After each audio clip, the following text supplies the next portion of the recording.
Yep, for having me at the Triple Uganda show, which, yeah, I guess it says a lot about, how little cross-cultural research there still is. But here we are. We're doing some of it in Uganda. And to kick us off, I'm going to tell you a bit about a study that we did on infants' responses to emotional stimuli using thermal imaging as a measure of emotional contagion. So emotional contagion is sort of the core mechanism of empathy. It's an automatic transfer of affect, positive and negative. And in infancy, the evidence for emotional contagion normally comes from contagious crying, which is this phenomenon that's been studied for a good 50 years now. And what do I mean by that? I mean this.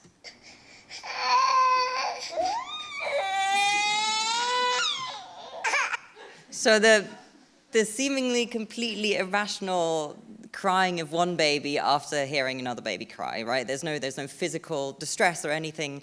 They just see someone cry and they start to. And the way that we think this works is that observing someone's distress leads to negative arousal. And if I don't yet have the emotion regulation skills to regulate that arousal, then I also become distressed. But the thing is that crying is also just a very unpleasant thing to listen to, even without the emotional content of it. And we know that acoustically aversive sounds, even non-social, non-emotional ones, also lead to negative arousal. So, the classic example is nails on a blackboard, like that scratching noise, that also leads to this negative arousal that might manifest as something that looks like emotional distress in behavior. And more recent studies, going back to the contagious crying phenomenon, have also found that actually it doesn't happen that much, especially in older infants and toddlers. A 2019 paper from Ted Ruffman showed that actually they don't show more distress to crying than they do to a white noise stimulus that's matched to the acoustic features of crying.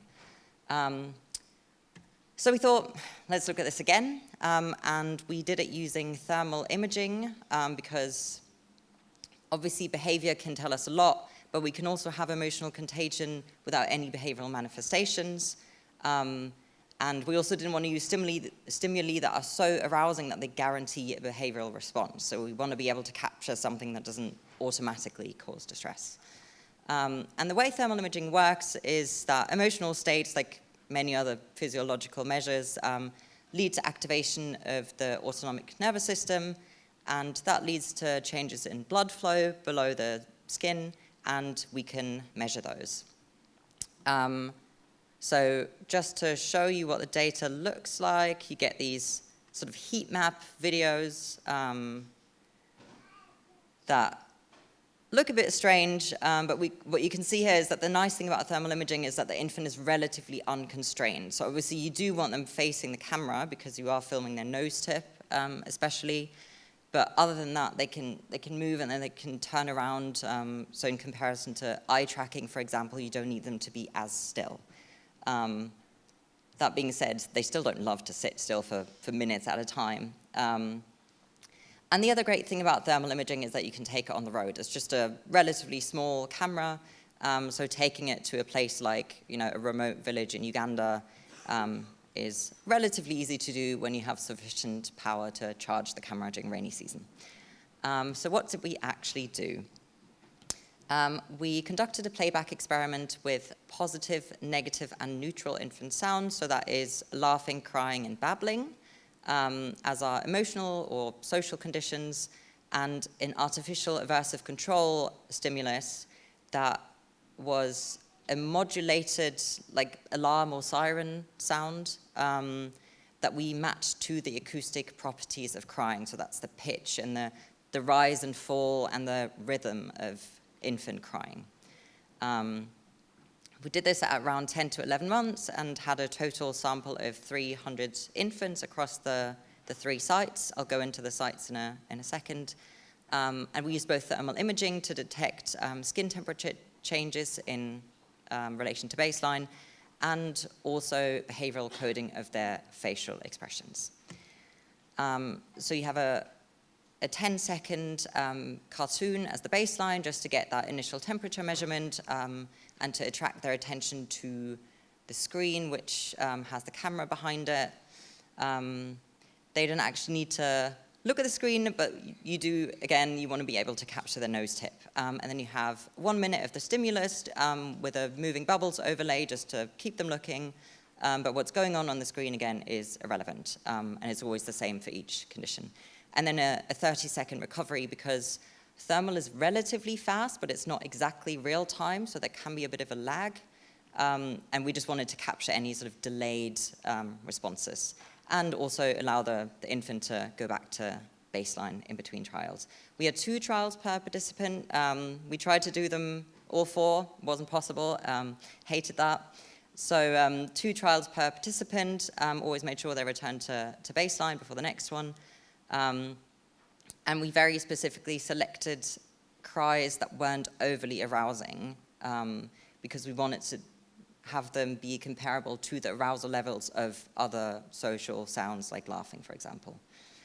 So it is something like this. We don't need to listen to the full minute. It was great fun coding these, hundreds of them. But yeah, so what did we actually predict? So we thought if infants actually experience emotional contagion, then we should see, thanks, then we should see thermal responses that are stronger for the 2 emotional conditions compared to the social but neutral one. And when I say stronger, I very consciously don't say, higher or lower temperatures, because thermal responses can go either way. So you can get increases for positive and negative stimuli, and you can get decreases for positive and negative ones. So that's something to untangle in the future. But we just looked at the maximum change relative to baseline. If contagious crying is actually an emotional mechanism and not just because crying is unpleasant to listen to, then we should see stronger thermal and behavioral responses for crying than for the artificial stimulus. We don't really have specific predictions for laughing or babbling here, just because they have different acoustic features from crying and they're not aversive sounds, so we wouldn't really want to compare them to the artificial aversive control. And then lastly, we wanted to look at a possible negativity bias for emotional contagion. So is there more emotional contagion for negative emotions than positive ones?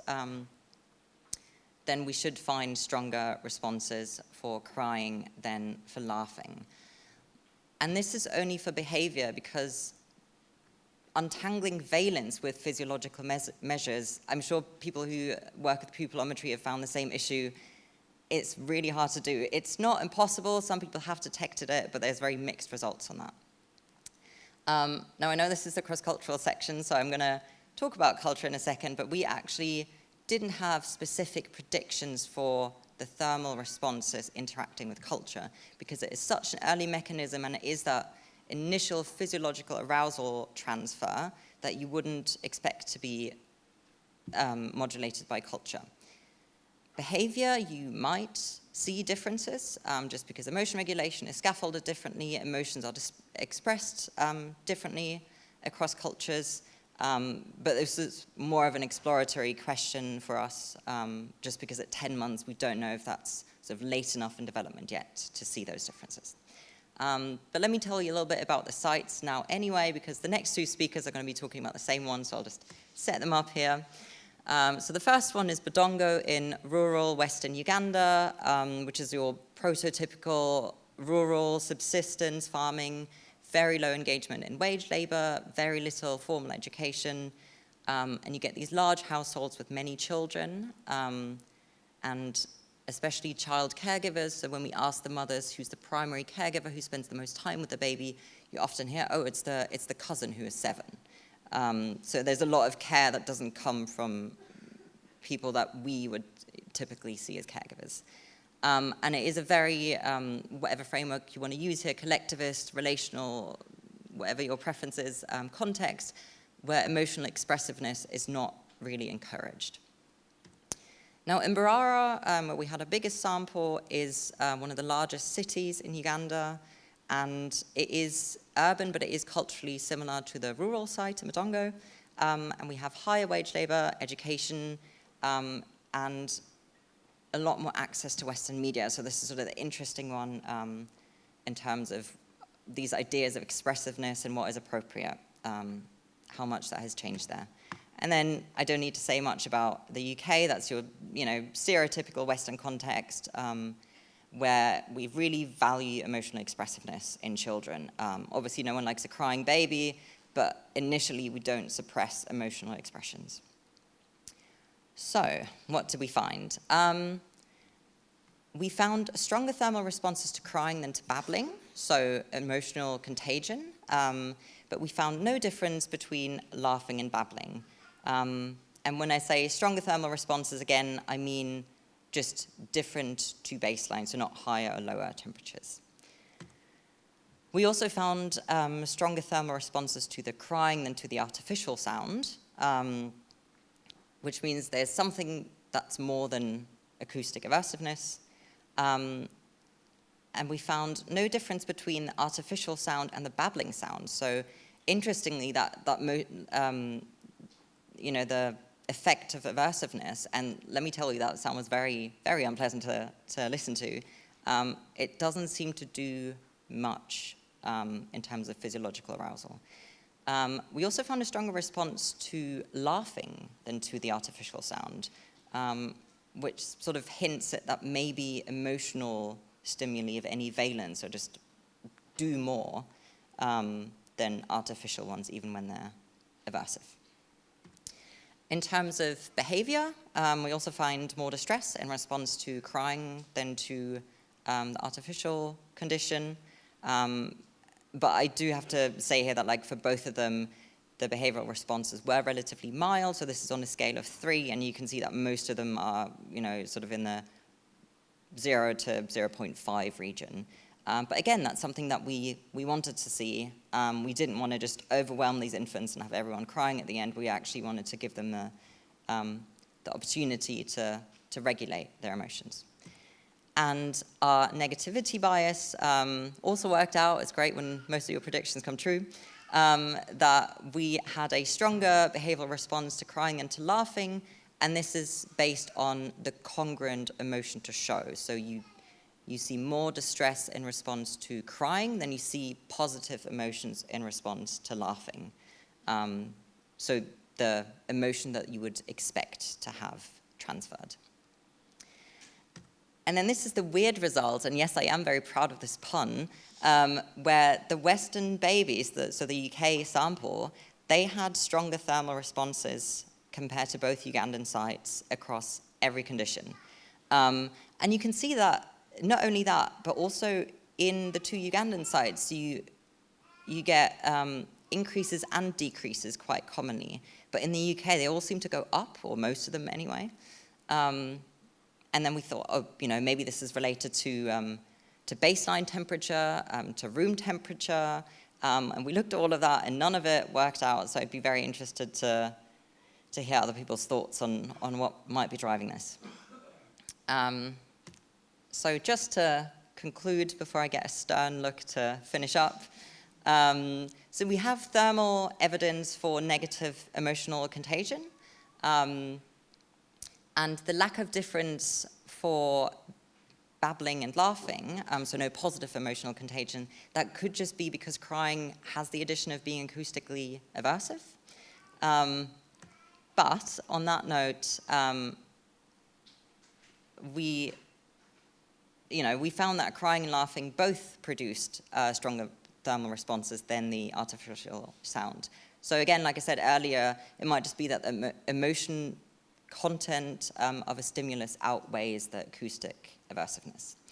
But either way, the stronger responses to crying indicate it can't just be that crying is unpleasant to listen to. There is something going on when emotion is being transferred and leads to both a physiological and a behavioral response.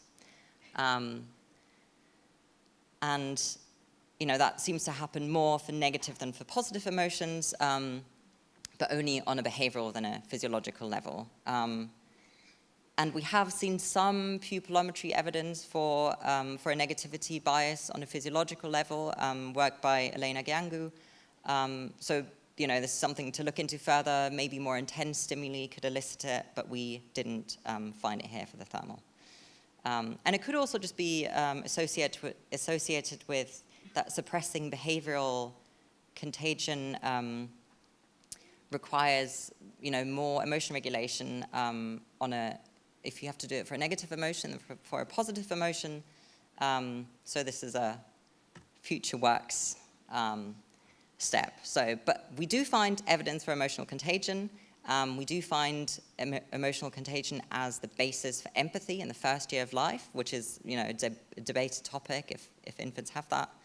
And the next step would be to untangle that thermal response directionality, figure out, can we somehow detect valence, and how does emotion regulation play into all of this? And with that, I want to thank our huge and amazing team of collaborators and research assistants in Uganda and the UK, and all of you. Thank you.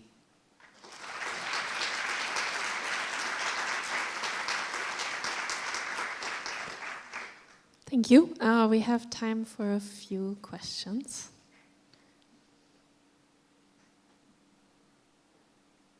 Yes, there's one.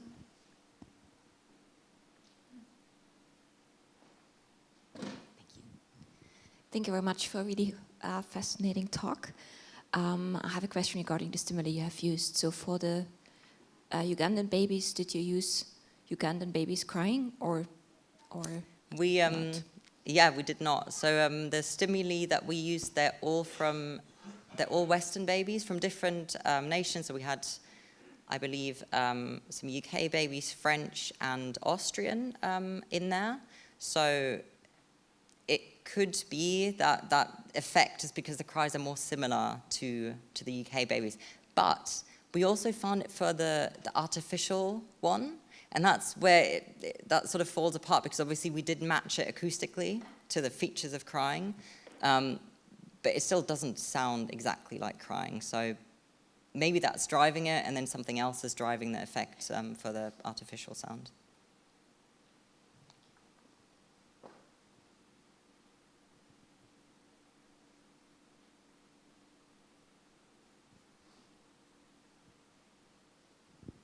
So the thermal imaging method is fascinating, and I just wanted to ask, this is probably a very naive question, but why specifically nasal temperature?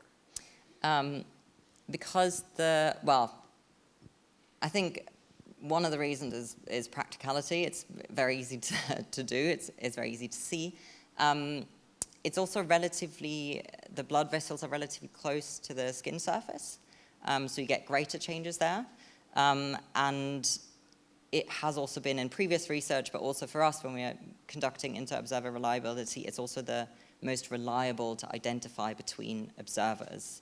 So other people have used, for example, like the periorbital region or the upper lip, but especially in babies, the upper lip is very tricky because they are incredibly drooly, and then you get these sudden drops of 5 degrees, and that's just because they have spit on their face.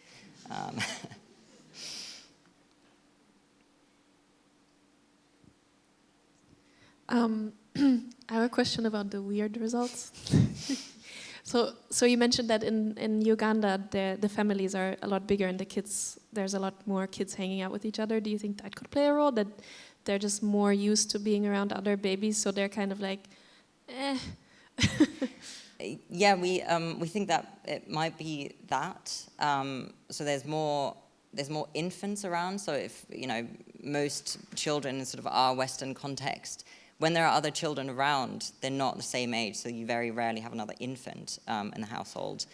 And additionally, again, we haven't measured this, but this is sort of one thing that could be driving it, is that the general noise in the environment in Uganda, even when you're inside a house, just because they're less isolated and insulated, there's just more noise. So even things like aversive, loud sounds, you just hear more of, so you might be more used to them.